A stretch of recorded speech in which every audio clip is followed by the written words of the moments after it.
milieu des quartiers nord, il y a le commissariat du 14e arrondissement. Jean-Jacques Guardiola, surnommé Papa, est un policier de terrain respecté et expérimenté.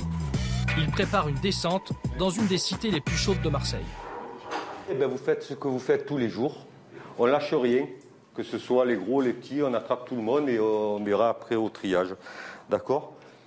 En passant, je vous félicite pour les résultats du mois de mai qui ont été excellents. Vous savez faire, donc on continue. Allez, on y va. L'armement, c'est prévu. Lanceur. Les flashs, on en a combien? 2.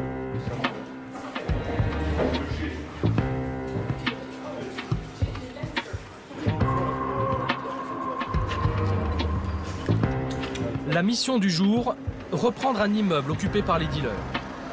Et montrer que les zones de non-droit, ça n'existe pas.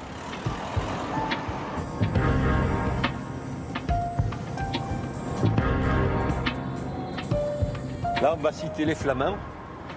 Alors, les jeunes, les dealers, là, ils ont pris possession des halls d'immeubles et ils font un contrôle absolu sur la population en faisant des barrages. Donc, on va essayer de leur démonter les barrages, si on peut, même d'interpeller des gens. Regardez, ils ne sont pas devant. Allez. Oh putain. Allez. Un premier groupe course les dealers dans les escaliers. Un deuxième reste en protection à l'extérieur. Ces jeunes s'enfuient à scooter, d'autres sont interpellés. Tu restes là, tu restes là. Je vais passer au mur.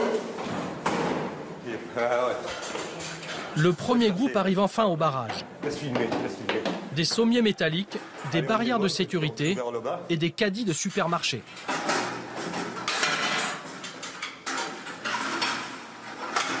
Ils mettent des caddies et en fait, ils passent juste leur main. Vous passez le billet dans le trou, ils prennent le billet et par le trou, ils vous rendent le produit. Comme ça, on ne le voit pas, on ne peut pas l'interpeller. Là, il y en a un là. Là, celui-là. Allez, on n'arrive pas à pousser là. Je vais essayer de prendre l'ascenseur et de contourner la chose. Il y a déjà eu. D'accord. Les jeunes bloquent l'ascenseur en haut. Comme ça, personne ne peut rentrer dans le bas, ça leur fait un monsieur. S'il y a un incendie, que l'ascenseur ne fonctionne plus, personne ne sort de là-dedans, quoi. Et du moins, tous ceux qui sont au-dessus, hein. C'est quand même très, très dangereux, quoi. Dans le hall de l'immeuble, fouille au corps et saisie de stupéfiants. Bon, on a quoi, alors, là? Oui. Il a un morceau sur lui et le joint qui va passer. D'accord, lui. Et lui. Oui. Le barrage est détruit et jeté sur le trottoir. Le groupe de protection couvre la sortie. Flashball prêt à tirer et grenades de dispersion en main.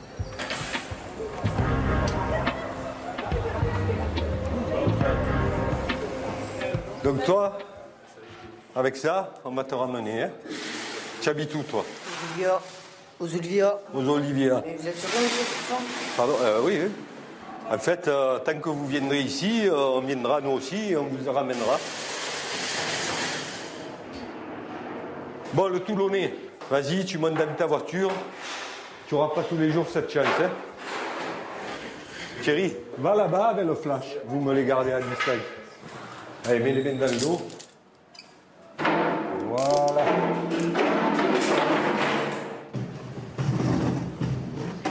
Et là, ils ne vendront pas tant qu'ils n'ont pas reconstruit. C'est trop dangereux pour eux. Comme on court plus vite qu'eux, ils vont se sauver. Mais là, s'il n'y a rien qui nous arrête, on les attrape à chaque fois, quoi. Donc, ils vont reconstruire.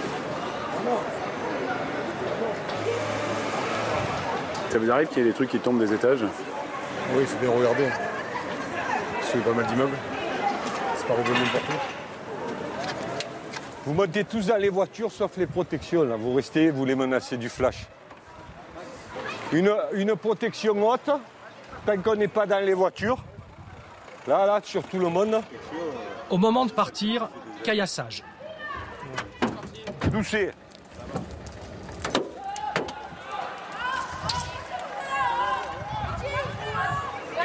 Ça caillasse un peu, là? Ouais.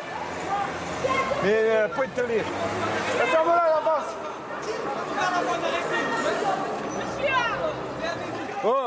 Demain, on est encore là. Hein. Là. Vas-y, tire. Ne nous cherchez pas. Gardez votre place, monsieur. Ah, vous êtes content, vous êtes content. Ouais. Je me régale, ouais. Allez. La première voiture. Montez. Avec comment ils ont profité du trafic. Il y a une interpellation. Ils sont gavés de trafic. Et vous partez. Pourquoi vous restez Il va la fermer ou on va la mener, lui? On va revenir, t'inquiète. J'ai plus rien à foutre ici. Allez, Lou, rentre. Allez, vas-y. Bon. Attention.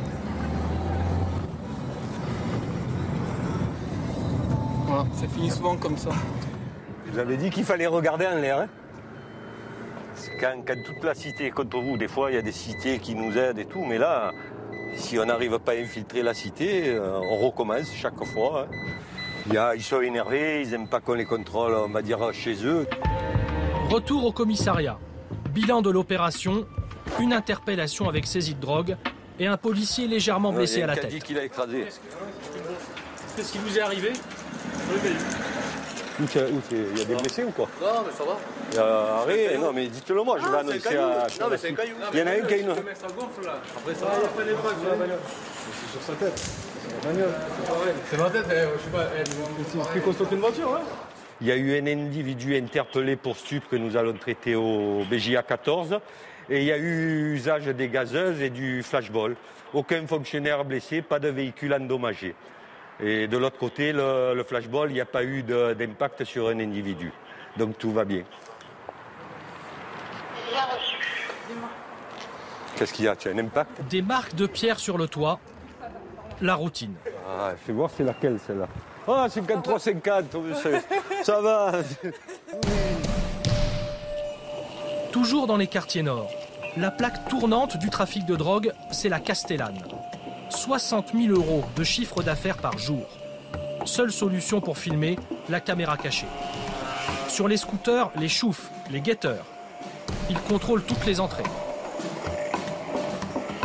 Ensuite, il y a les charbonneurs, les vendeurs.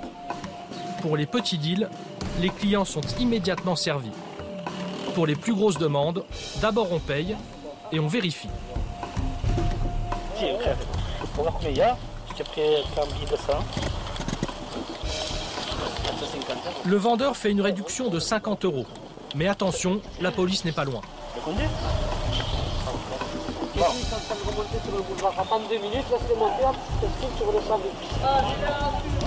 Ensuite, on récupère la drogue plus loin, dans un autre immeuble. Les pains de résine de cannabis sont cachés dans cette grande poubelle. C'est bon produit. C'est bon, il est bon ou pas? Pas bon, mais il passe bien, il est fumable. Ouais. Pour la prison, même pour la prison, ouais, putain. Et celui-là, combien? Ça, c'est 900 €, 200 grammes. Pas moi. Ouais, je sais, Ces 900 grammes de cannabis seront introduits dans la prison des Baumettes, puis revendus aux détenus. Merci, hein. À plus. Juste en face de la Castellane, la Bricarde, 15 000 habitants. Notre guide, c'est Kamel. Il est chauffeur de bus à Aix. Il a toujours vécu dans cette cité. C'est un grand frère. Les jeunes, il les connaît tous. Une cité où il y a un peu de mal-être parce que les jeunes, ils n'ont pas d'emploi, ils n'ont pas de local où rester. Donc c'est un peu laissé à l'abandon. Alors ils restent dans les blocs, ils passent leur temps dans les blocs, voilà. Après, arrivé à un endroit là, où je vous dis couper la caméra, vous coupez la caméra. Voilà, couper la caméra, là, on va monter. Pourquoi il faut la couper, la caméra? Ah, parce que y a des petits jeunes, ils veulent pas se faire filmer, enfin. Il y en a qui trafiquent. À Marseille, dans tous les quartiers, il y a des trafiquants. Mais après, voilà. On va pas, du jour au lendemain, arrêter tous ces trafics, tout ça. C'est un truc qu'on peut pas s'en passer, c'est comme ça. Hein. Filmer là? Ah, comment? Ouais, ça. Juste de merde, Ouais. Et il a coupé. On veut pas vous voir. On ne veut pas nous voir. Mais après discussion, un vendeur accepte de nous parler. Il a 17 ans. Une condition, ne pas être reconnu. Il nous conduit jusqu'à sa planque. Il deal au milieu d'un jardin d'enfants. Un client arrive. 10 €, 10 grammes de cannabis.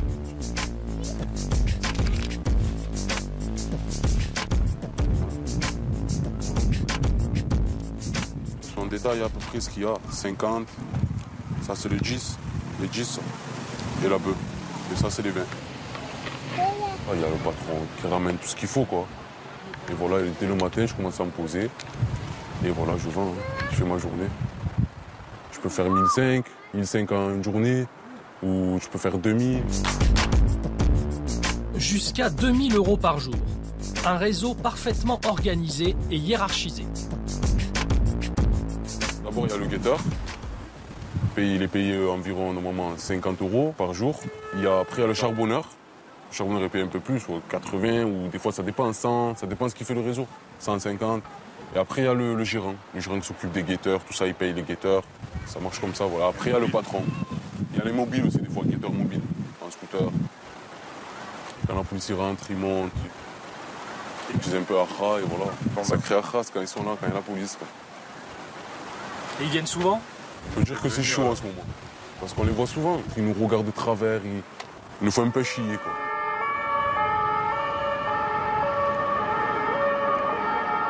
Dans tous les quartiers, on voit que l'école ça ne plaît pas, qu'on n'arrive pas, et voilà, que c'est pas pour nous. On voit que là on gagne très bien 70 €, 80 € de 1 heure jusqu'à 6 heures. On n'hésite pas.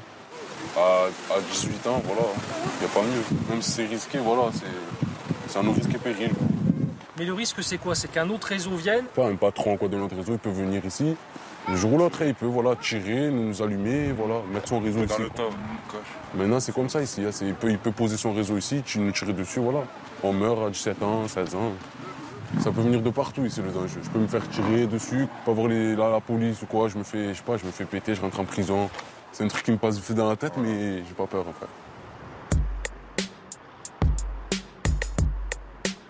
Je sais pas ce que je vais devenir, ce que je vais être. À un moment, il va falloir travailler professionnel, faire des trucs un peu. On entre dans le monde professionnel, voilà. C'est ça qui est le plus dur. Quand on arrive à gagner des 90 par jour, on est jeune, tout ça.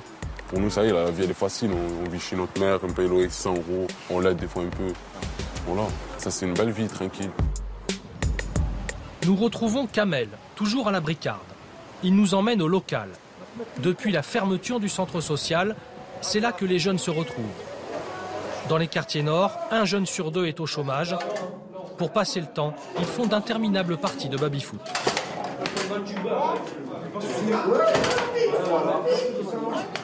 Là, c'est un petit peu un lieu de rencontre où ils peuvent tous se réunir. Quand un jeune il a un problème, on le voit. Le petit commence à dérailler un peu. Bon, on essaye un peu de le remettre sur les rails, mais bon, on n'est pas, comme je vous ai dit, on n'est pas ses parents, on n'est pas ses frères, ses sœurs. On essaye de lui donner les meilleurs des conseils. Après, c'est à lui de les suivre. Mais bon, comme je vous ai dit, un peu, ce quartier il a été laissé un peu à l'abandon. Il y a de moins en moins d'éducateurs. Pour les jeunes, il n'y a pas assez de soutien. Il joue aux cartes sous le regard protecteur de Kader, le gérant du local. On arrive à essayer, pas faire, essayer d'être avec eux, les accompagner dans le boulot. Moi-même, tout le temps, je leur pose la question, est-ce qu'ils travaillent, est-ce qu'ils ne travaillent pas, parce que bon, je connais les parents très bien, on a grandi ensemble. La plupart, ils sont tous nés là. À 7-8 ans, ils savent très bien où ils vont, parce qu'ils grandissent tout seuls. Bon, tout seuls, entre guillemets, parce que les parents, il y en a qui peuvent, il y en a qui ne peuvent pas. Il y en a qui veulent que leurs enfants y réussissent, et leurs enfants n'y réussissent pas. C'est pas l'horreur, mes frères me manquent. Je suis pas acteur, à part de mon propre film. Quartier Nord, je le vis, qui viennent, qui filment, qui copient, qui pompent. Je suis scénariste, armé d'un fusil à pompe. La mort, j'ai croisé, je prends mes devants gros. J'en place une à ton CEO, Capaïta d'amener son flingue, frérot. Je veux pas du mal, mais le mal vers moi, Je vais niquer sa mère en tout azimut. Nous, on n'est pas des putes, on prend soin des enfants, on les protège. La musique, on l'a appris sans solfège. Je fais du rap léger pour les confirmer. Laisse-moi m'envoler. Non, je veux pas ton succès, non. Je veux pas sucer, tenir le cou avec de la coque. Nani, ça fait des flac. Tout le monde le sait, il y a de la drogue, on a la possibilité d'y aller, on y va pas, mais on sait les risques. On va se faire tuer, on va pas se faire tuer. On n'est pas, c'est pas j'ai mon CDI, je suis devant le poste, c'est tranquille, il y a des risques. Hein. Les risques, ceux qui les prennent, ce sont que des grosses couilles. J'ai déjà vendu. On n'a pas d'argent, et faire quoi? Il faut que je fume. Il n'y a que ça pour me calmer, pour que le manque d'argent. Retour au commissariat du 14e.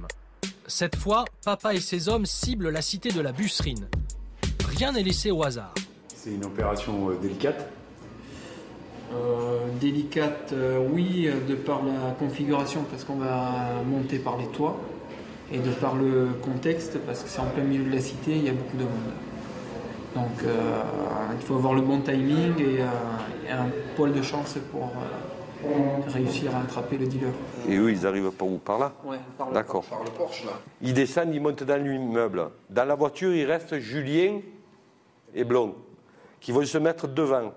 On bloque la porte. Le type, il a un survêtement, certainement un survêtement clair, et apparemment, il n'a pas de sacoche, il aurait les sachets dans l'escalier, même le sol. Et on met tous les véhicules prêts à partir, que si ça part en live, quoi qu'il arrive, on ne polémique pas des heures. Hein. On prend, on revient là, on s'en fout, on aura gagné ou perdu, on s'en fout.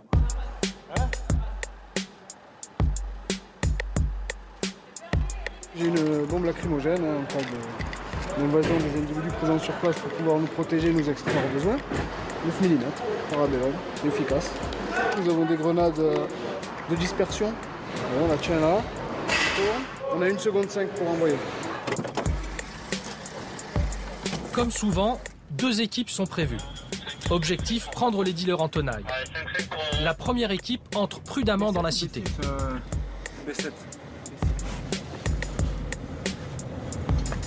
Dans 10 secondes, on tape. Cool, Jules. Je dirais qu'on nous arrêtait. Continue. Vas-y, stop.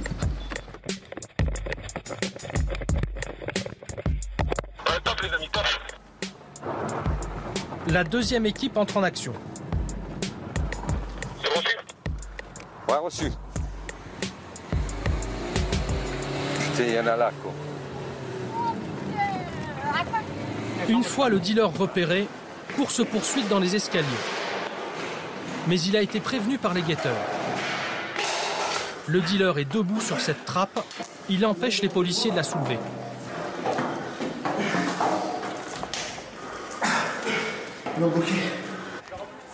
Il est monté, Laurent, il est monté. Il y a un mec qui part sur le toit vers le B5, B6. C'est reçu? En bas, problème aussi pour la deuxième équipe. Ben, ils mettent simplement une cale comme ça et ça empêche d'ouvrir. S'ils vous connaissent, ils ouvrent, c'est-à-dire les habitants. Ouais, je t'écoute. Il y a une description du gars? Oui, c'est un NA avec les cheveux décolorés. Vous voulez pas commenter au B5? Il recherche un NA, un Nord-Africain. Il décide de passer par l'immeuble voisin.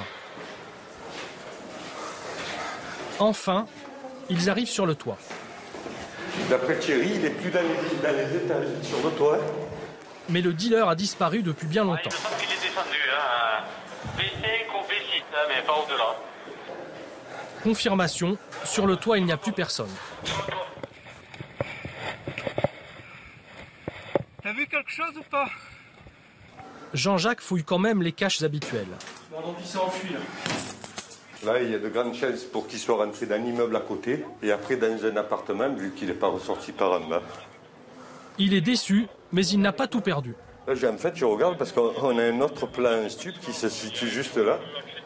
Et j'avais jamais fait gaffe qu'on pouvait bien le voir, quoi, de là. Le gars se tient derrière le bouquet d'arbres sur les terrains de tennis, là, et il sert les gens qui arrivent sur le stade, là. Ce réseau, Jean-Jacques s'en occupera plus tard.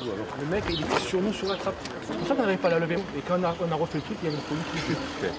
Pour l'instant, il faut faire le maigre bilan du jour. Aucune interpellation, mais une petite saisie de stupéfiants quand même. On va pas toucher, on va peser. 112. Je ne jamais s'il y en a qui se... Et 119. 231 grammes. Bah, il faudrait les compter, mais on ne veut pas toucher parce que des fois, on fait des prélèvements d'ADN dessus. Donc, On est maintenant, j'arrive avec un Callégane qui va remettre dedans. Là, il y a 400 ou 500 euros par sachet à peu près. Ouais. Mais bon, là, il a perdu une brave journée quand même.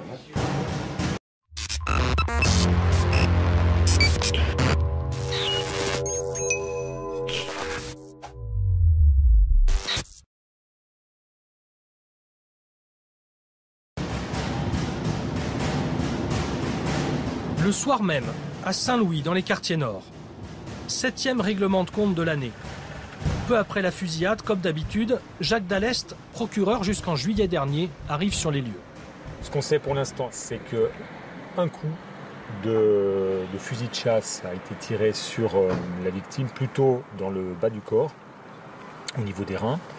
On a une dizaine de projectiles qui semblent être projectiles d'une cartouche, qui l'ont atteint mortellement. Ça vous étonne de voir un crime de la sorte Rien ne m'étonne plus, vous savez, on a toute forme d'homicide, ce que malheureusement on a trop souvent des règlements de compte, on a eu des crimes de toutes sortes à Marseille. Il y a le père là. Oui, je suis son père là maintenant. Non, mais on n'a pas dit qu'il y avait des soucis. Il y a des procureurs. Il veut voir le corps de son fils.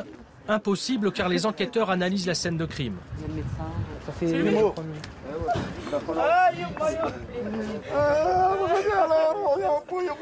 Des assassinats comme celui-ci, il y en a en moyenne 2 par mois à Marseille.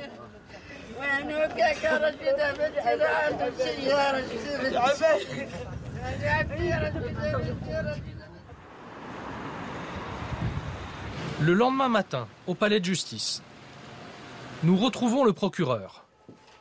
Des règlements de compte, il en a vu des dizaines. Dans les quartiers nord, pour être respecté, il faut tuer.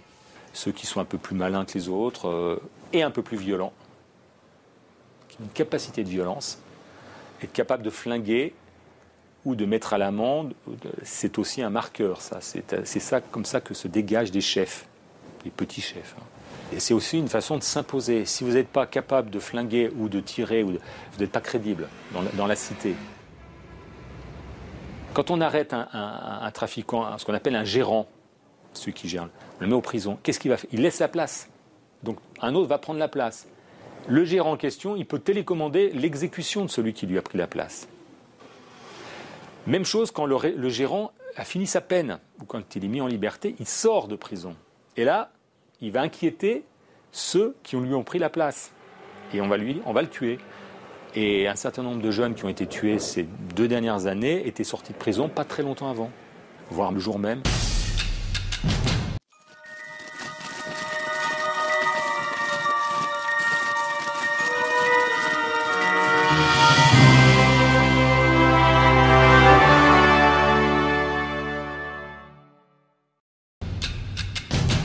Des guerres de succession pour le contrôle des réseaux de drogue, c'est ce qui explique en partie la violence à Marseille. Ces jeunes armés de Kalachnikov, Gilles Tachon les a traqués pendant 30 ans. Policier à la retraite depuis peu, il nous emmène sur les lieux d'un règlement de compte, celui qui a tout déclenché. C'est lui, la victime. C'est un véhicule qui est arrivé donc, dans ce sens-là, et qu'il y avait le groupe de jeunes qui étaient réunis, qui fumaient donc leur pétard tranquille qui était là. Et puis bon, il y a un différend commercial certainement qui a eu lieu. Et puis ils sont descendus à 3 et puis ils l'ont écarté du groupe. Et puis le gars donc a été abattu. Et je vois que vous voyez, à Marseille, donc on entretient encore la mémoire donc, de ces gens qui sont tombés. Mais lui, c'est la première victime donc, de la guerre des gangs des cités, parce que gang, c'est un grand mot. La plupart des concitoyens donc, ils sont attristés par ce genre de phénomène, mais enfin, ils comptent des victimes et puis ils se disent, bon, un trafiquant de moins. Maintenant, un jeune de 16 ans, une arme de guerre dans la main, il va l'avoir facilement, il va se la procurer parce que l'argent, il l'aura. Et puis, il viendra vous déglinguer, il viendra vous tuer, pour un oui, pour un non, pour un moment d'humeur, un rail de coke dans les narines, et puis c'est terminé. Et puis, il monte au feu, il monte au combat. Puis, il n'y a aucun problème, là, il viendra vous flinguer. Ensuite, direction la cité du Clos-la-Rose. Visite guidée. Dans cette cité, c'est un point d'entrée. Sur votre droite, près du local poubelle, vous avez ici donc, le gars qui se met là donc, en surveillance pour les véhicules suspects. En criant le hara. Hara, en voulant dire, donc c'est la police scapée. La seule chose qui manque, c'est le fauteuil. Un peu plus loin, un dealer a été abattu. Un enfant de 11 ans passait dans la rue. Il a été blessé d'une balle dans le cou. Une Alfa Romeo et une Jetta Volkswagen qui sont venus, qui ont mis pied à terre, ils ont tiré sans sommation. Pourquoi ? Et pourquoi ? Parce que bon, il y a bien différentes cités, entre clans, et avoir donc la même mise sur tous ces quartiers, sur ces cités qui sont à 100 mètres dans le vol d'oiseau, c'est des sommes donc considérables, 20-30 000 euros par jour. Sur le mur, cette plaque en mémoire du dealer, à la fois acteurs et victimes de la guerre des gangs. Victimes eux aussi, les habitants des quartiers nord. Ils manifestent régulièrement sur les marches de la gare Saint-Charles. Beaucoup de mères de famille, parmi elles, Baya. C'est mon fils, Nabil Djiyoyo. On me l'a tué le 16 mars 2013. C'est le petit qui a été retrouvé dans la voiture calcinée à la SNCF. Voilà, moi je suis là pour mon fils et pour tous les quartiers de Marseille. Tous les mois, on enterre quelqu'un. Stop, on en a assez. C'est plus possible. Dès qu'il y a un règlement de compte et qu'on entend qu'il y a un enfant de 19 ans ou 18 ans qui a été tué, on est là toute la nuit à savoir en téléphone, pendu au téléphone pour savoir si c'est notre enfant ou c'est l'enfant de quelqu'un d'autre. Alors il y en a marre de voir toute cette violence. Trop de morts et pas assez de moyens pour les centres sociaux dans les quartiers. Nos quartiers sont morts, les centres sociaux, il n'y en a plus, alors que les centres sociaux faisaient beaucoup de choses pour les petits. Moi, j'allais au centre social de Fontvert et c'était super bien, il n'y avait aucun minot dans la rue. Dans la manifestation, c'est deux femmes politiques. Elles sont cousines, représentantes des quartiers nord. Nora Preciosi, conseillère municipale UMP, et Samia Gali, sénatrice socialiste. Les morts, on ne les invente pas. Les blessés par balle, on ne les invente pas. C'est une réalité. Il faut maintenant sortir de ça. Il faut que pour pouvoir sortir de cela, il faut tout simplement permettre aux enfants de réussir. Et quand je vois 46% dans certains quartiers de jeunes qui sont dans le décrochage scolaire, ben, je m'inquiète. Je m'inquiète pour cette ville. La question du transport en commun, la question, je l'ai dit, de l'emploi, de la formation, c'est de la question du logement aussi, le mal vivre aujourd'hui à Marseille dans les cités, ben, c'est insupportable. Le soleil, la mer et Notre-Dame, ça ne suffit pas comme cliché pour redorer et donner réellement de la force aux Marseillais. Les mères de famille des quartiers nord ont créé le collectif du 1er juin. Elles ont rédigé 23 propositions sur l'emploi, la police ou le logement. Aujourd'hui, le schéma est catastrophique. Vous avez toutes ces mères ici qui pleurent parce qu'il y en a la plupart d'entre elles ont perdu un enfant, un neveu, un fils, un petit-fils. Donc si on est là, c'est pour la solidarité. S'il y avait eu un suivi scolaire, si on avait pris ces enfants en charge, eh ben aujourd'hui on n'en serait pas là. Aujourd'hui on manifesterait pour acheter des livres, pour voyager, visiter Versailles, visiter d'autres pays que les quartiers nord de Marseille. Les mères de famille attendent maintenant les réponses des officiels. Retour au palais de justice.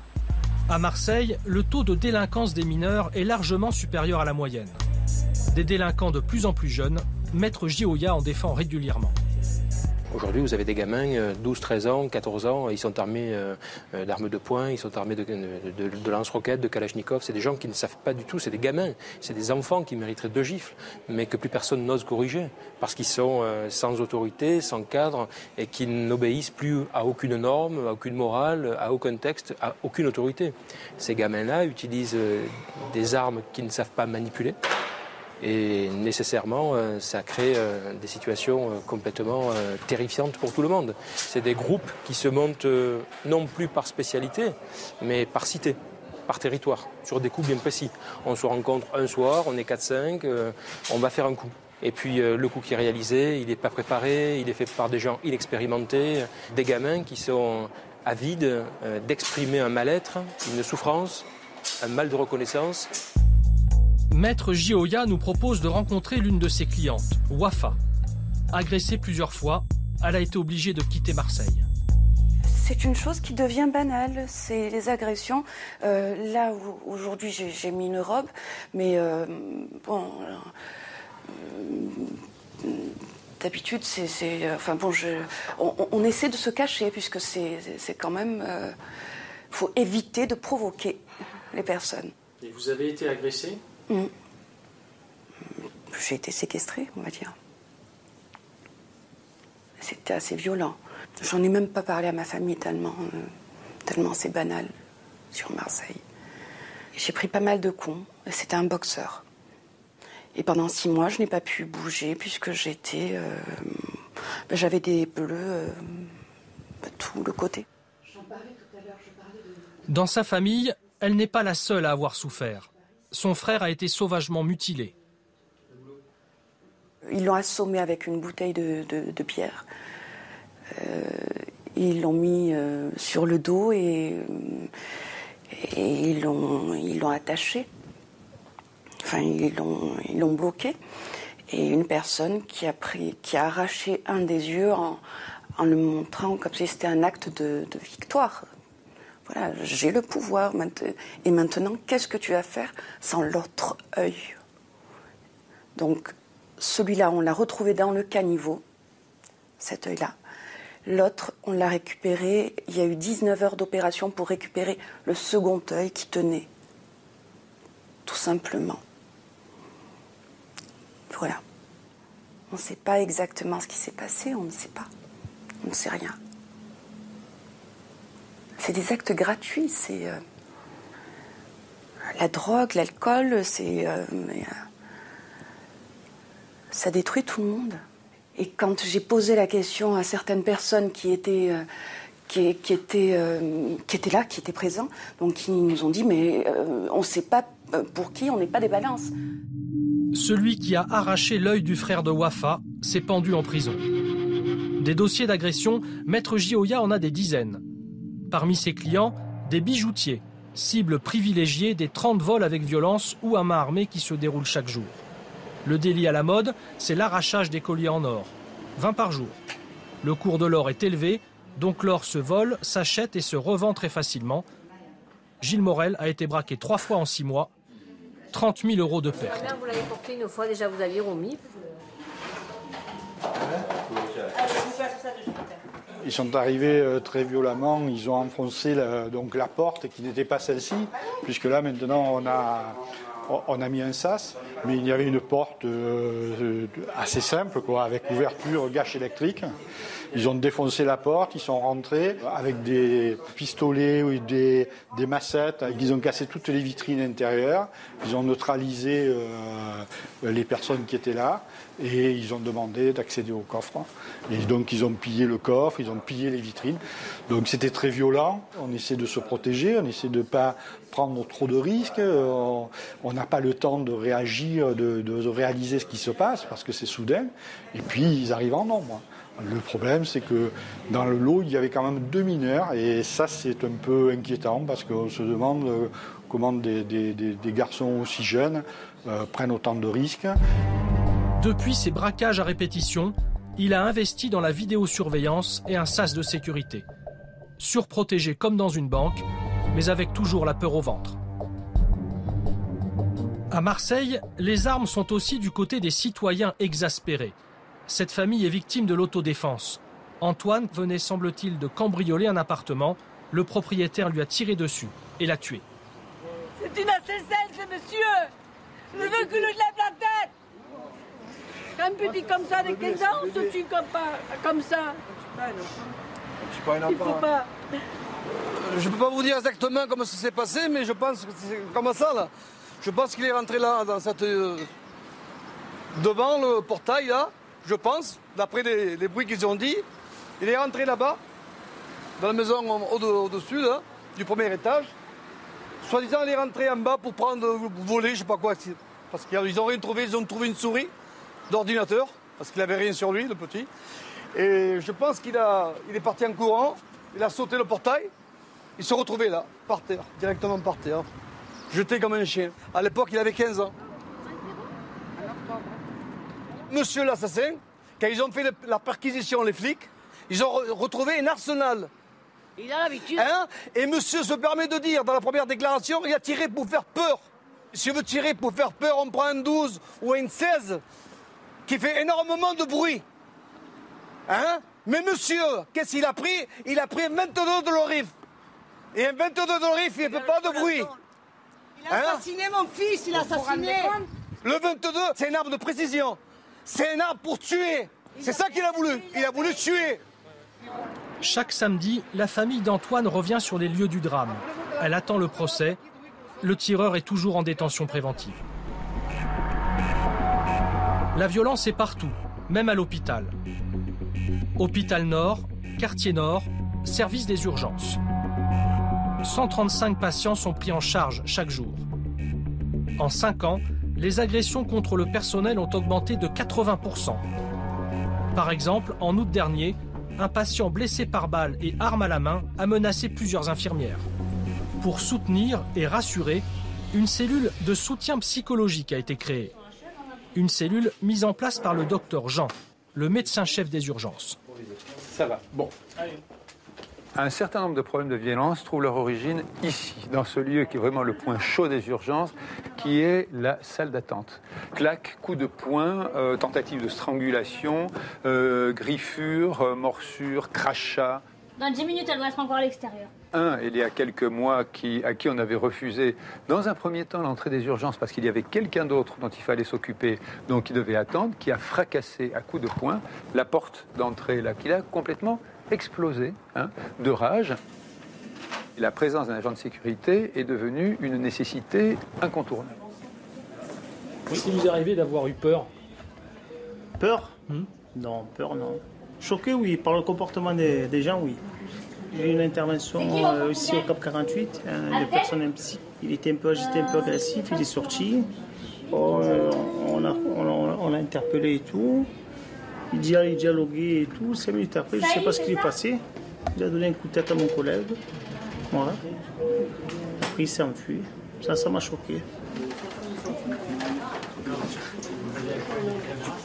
Et une autre fois aussi, un patient qui était venu, je ne me rappelle plus exactement pourquoi, et ça ne relevait pas du tout du service d'urgence. On avait le service qui était complètement bondé. Et donc, c'est pas qu'on l'a refusé, on l'a réorienté sur un médecin généraliste, parce qu'on ne peut pas refuser les patients, mais on les réoriente au mieux. Et là, non, c'était carrément menace de revenir avec une kalachnikov et de me tuer. On a toujours quand même un peu l'appréhension de se dire s'ils vont vraiment venir. On a des collègues qui se sont fait prendre en photo avec des menaces. De toute façon, j'étais en photo, je vais revenir, je vais te tuer. On a eu une fois un monsieur qui s'est présenté à l'accueil, il est arrivé, il a posé son pistolet sur la banque au niveau de l'accueil. En plus de la cellule de soutien psychologique, un système d'alerte 24 heures sur 24. Il y a là un bouton que l'on peut enclencher. C'est un point d'appel auprès des forces de police. Ça sonne au niveau du commissariat, enfin de ce secteur. Et à ce moment-là, donc les forces de police sont susceptibles donc d'intervenir très rapidement. Et on est très content de voir arriver les gros bras de la police qui viennent nous aplatir quelques agités. Et c'est indispensable. Les agités, la justice les condamne sévèrement. Pour l'homme qui a fracassé la porte des urgences, 10 mois ferme. Attention, ça va très vite. Il y a eu pas mal de carreaux. Les quartiers nord, c'est 400 000 habitants. Yamina Bencheni y a toujours vécu. Elle a participé à la rédaction des 23 propositions de la marche contre la violence. Une violence qui commence souvent dès l'école. Là, vous avez le collège maçonné, où il y a eu 7 petits qui ont été scolarisés, qui sont décédés à cause des trafics. Ils ont été tués avec des armes à feu. Ils avaient quel âge? Entre 17 et 22 ans. C'est les premiers qui tombent dans l'engrenage, c'est les plus vulnérables, c'est les plus fragiles. Ce sont des ados, hein. C'est aussi des mamans fragilisées, vulnérables, endettées, voilà. Hein. C'est trop facile de montrer du doigt et de stigmatiser les gens en disant « vous êtes dans le trafic, vous êtes complice, vous êtes responsable ». Non, c'est trop facile. Le problème, il est un peu plus complexe. Améliorer la qualité de vie dans les quartiers nord, c'est le combat de Yamina et du conseil de copropriété de la Simiane. Pour chasser les dealers, barrières de sécurité et digicode. Voilà, ça fait partie de qui, ça, en compétence? Mais bien sûr, ça ne suffit pas. Ben, tout le long, ils sont ouverts. Venez voir. Voilà. Les 23 propositions, c'est de réaménager ces espaces et de les fermer. Pourquoi c'est laissé comme ça? C'est des belles cachettes. C'est des cachettes communes, collectives, qui appartiennent à personne, mais qui sont censées appartenir à quelques-uns. Et ils cachent quoi dedans? À votre avis? Pour ne pas se faire attraper sur soi, qu'est-ce qu'on fait? Et tout le long, c'est comme ça. Les politiques disent on vous comprend, on va essayer de voir, on va essayer. Quand ils sont élus, ils promettent, et une fois qu'ils sont élus, ils vont essayer. Donc ça fait des années, je pense qu'ils doivent essayer. Essayer d'aider les habitants, c'est ce que fait Nora Preciosi. Elle est conseillère municipale UMP. Au menu, couscous avec les femmes du quartier. Bon les filles, c'est bon aujourd'hui le repas, hein? Excellent, délicieux. Et la prochaine fois, c'est quoi? L'aïoli? L'aïoli ou peut-être paella. Yeah, ben c'est super. La cité de Fontvert, elle y est née. Elle la défend et elle veut la nettoyer de toute corruption. On s'est aperçu qu'il y avait des élus qui étaient corrompus, qui sont condamnés, qui ont donné des subventions à de fausses associations. Ça fait 18 ans que ça dure ici. De donner de l'argent à des voyous des quartiers pour avoir un électorat. C'est pas ça faire de la politique. Il y a l'avenir des enfants, des petits, qu'il y ait un suivi scolaire, qu'on parle de la culture. La culture, c'est pas que le foot. C'est vrai qu'on a Zidane, bravo Zidane, on est fiers de lui, mais il n'y a pas que ça. Aujourd'hui, ce qu'il y a en ce bar, c'est pas pour nous, c'est pour les enfants. Pour les enfants, c'est pour les jeunes, les enfants travaillent. C'est une génération perdue. En tant que femme, comment vous la ressentez cette journée? On est catalogué. Pour l'instant, il n'y a rien qui se fait. On veut du changement et c'est maintenant. Dans les quartiers, on n'est pas en sécurité en fait. Voilà, donc la police vous les appelle et ils ne rentrent pas, ils ne viennent pas, ils interviennent bien. Donc ils ne vont pas venir sur place, après 1 heure ils arrivent, mais c'est trop tard. Hein. Et le manque de sanctions, parce que même s'ils viennent et qu'ils font une tour du rond-point et qu'ils repartent, ça ne sert à rien. À quelques mètres de là, nous retrouvons Jean-Jacques et ses hommes. À l'extérieur de la cité, contrôle des véhicules. À l'intérieur, vente de stupéfiants. Mais aujourd'hui, ils ne contrôlent pas les dealers. Pour asphyxier le trafic, ils cherchent les acheteurs. Là, on est dans la cité Fontvert. On regarde les véhicules qui rentrent et qui restent, on va dire, 3-4 minutes, pas plus. Pour nous, c'est un signe qu'ils vont acheter de la résine de cannabis. Ah, le scooter, là, à 2 et la Fiat 500. Et on ne peut pas les laisser faire ça en toute impunité. Il faut qu'on les gêne absolument. Pour un acheteur récidiviste, en théorie, c'est 1 an de prison et 3 750 € d'amende.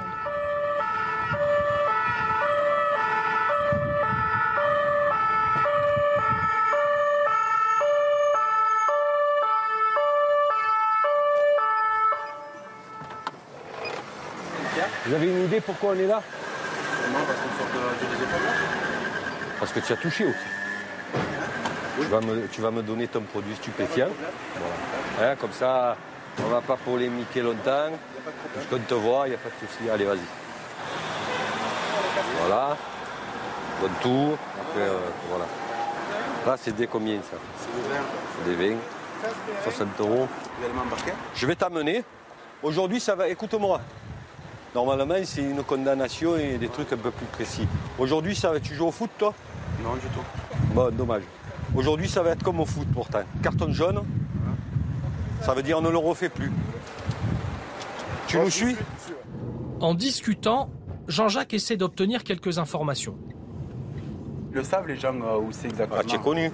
Parce que d'habitude... Pas question d'être connu. Je veux dire, non, là-bas, mais j'ai pas l'habitude d'aller là. Moi, je vais pas là d'habitude. D'accord, tu vas où? Ça dépend. Ouais, on les connaît tous. Hein. Ça dépend. Je peux te les citer. Tu vas au Flamand ou pas? Non, Flamand, Busserine, il est pas bon, le shit. Paternelle, Bassins. Ouais, la patère en ce moment, ouais, là, ça j'ai vu. C'est chaud. Ça j'ai vu ce qui s'est passé à la télé, ça. Ah, quand même. Dans toutes les cités où tu vas, il y a des policiers, des CRS, tu n'as pas remarqué ça? C'est comme tout, c'est le jeu du chat et la souris, quoi. Ah, tu joues quand même, tu le sais, mais tu joues. Je peux pas le nier, quoi, je suis fumeur, voilà. D'accord. Il sera convoqué pour un simple rappel à la loi. Pour arrêter les trafics à Fontvert comme ailleurs, Samia Ghali, sénatrice socialiste, a une idée. Ce samedi, elle célèbre un mariage. C'est avec un grand plaisir que je célèbre aujourd'hui votre mariage. Article 212. Les époux se doivent mutuellement respect, fidélité, secours et assistance. Son idée est simple, déployer l'armée dans les quartiers. Quand vous avez des cités où il y a des armes de guerre qui se baladent, où les enfants achètent je dis bien les enfants, parce que quand on a 13 ans, 14 ans, pour moi, c'est encore des enfants. Ils sont capables de s'acheter des armes de guerre comme on achète une paire de baskets. Ben, ça pose un problème, donc j'avais demandé l'armée pour désarmer les cités. et l'armée pour interdire aux consommateurs de venir dans ces quartiers. Parce que ces consommateurs, quand ils viennent, ils ont le sentiment finalement de ne pas faire de mal, mais si, ils font du mal parce que c'est eux qui font prospérer le trafic, et plus le trafic prospère, et moins les gens dans les quartiers peuvent vivre normalement. Vous avez même des enfants dans les quartiers qui pensent que dealer, c'est un métier. En tant que maire, elle aide les jeunes à trouver un emploi. Elle avait 4 postes à proposer. Sur 40 qu'on a contactés, il y en a 10 qui sont venus. Sur les 10, il y en a 4 qui sont venus au deuxième entretien. Et sur les 4 qui sont venus au deuxième entretien, ils ont eu des CDI. Et il n'y en a qu'un qui est allé travailler. Aider les jeunes des quartiers nord, un sacerdoce pour le centre social Saint-Gabriel. Bonsoir. Bonsoir, serre-moi la main, bonsoir.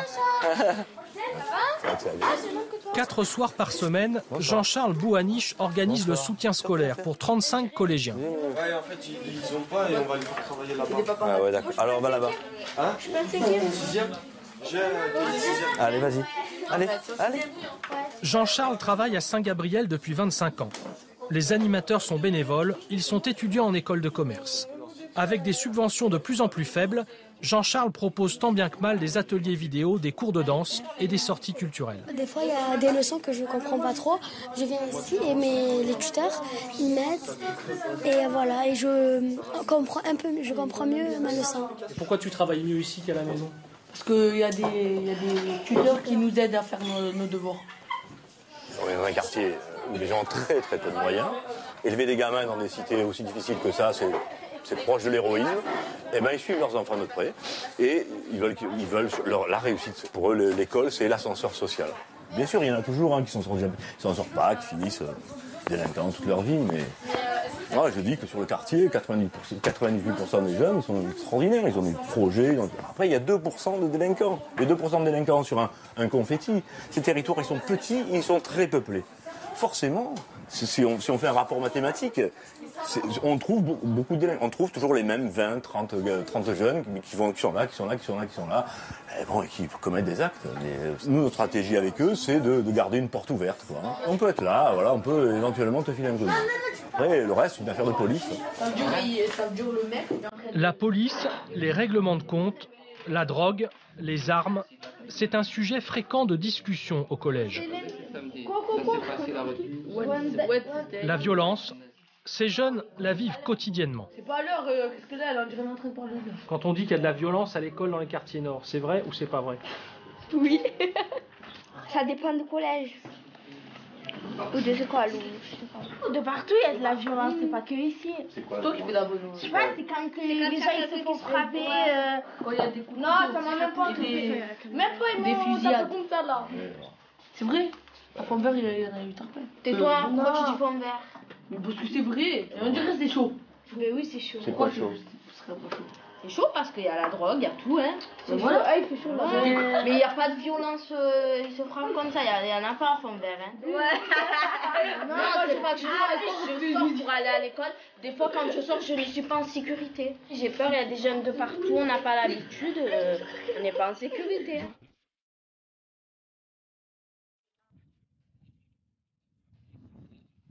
L'un des repères de la jeunesse marseillaise, c'est Ayam, 25 ans de rap. Dans leur dernier album, le morceau Notre-Dame veille évoque Marseille et ses dérives. La violence est en dents de scie. Il y a des moments où elle est en bas, où il fait plutôt bon vivre, il y a des moments où elle remonte.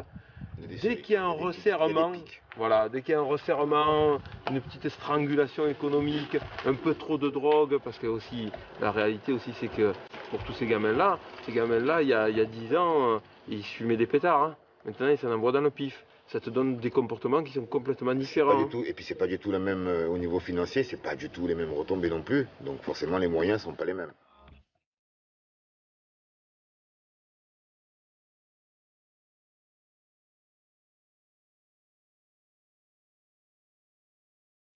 Et si tu possèdes pas de choses, tu es une personne. Donc il faut la bonne voiture, il faut la bonne femme, il faut le bel appartement. Ils veulent ça, ils n'ont pas les diplômes pour. Ils y accèdent par la violence. Un peu de mélange de jeux vidéo, c'est facile de tuer les gens. Tous ces gamins-là, ils sont dans cette vision-là des choses et persuadés que pour être acceptés, il faut posséder. Mais c'est quoi ça? C'est le capitalisme. Notre-Dame veille. Mais sur qui veille-t-elle exactement? Sur les policiers en guerre contre les trafiquants sans foi ni loi. Sur la justice qui instruit plus de 100 règlements de compte sans trouver les coupables. Elle veille sur les politiques sans solutions efficaces. Sur les commerçants braqués sans pitié. Sur les animateurs sociaux sans subvention. Elle veille sur les jeunes sans emploi. Finalement, Notre-Dame veille sur tous les Marseillais, de plus en plus dépassés par la violence de leur ville, où il y a 2 fois plus de vols à main armée avec armes à feu qu'à Paris ou à Lyon. Une violence désormais sans fin et sans limite.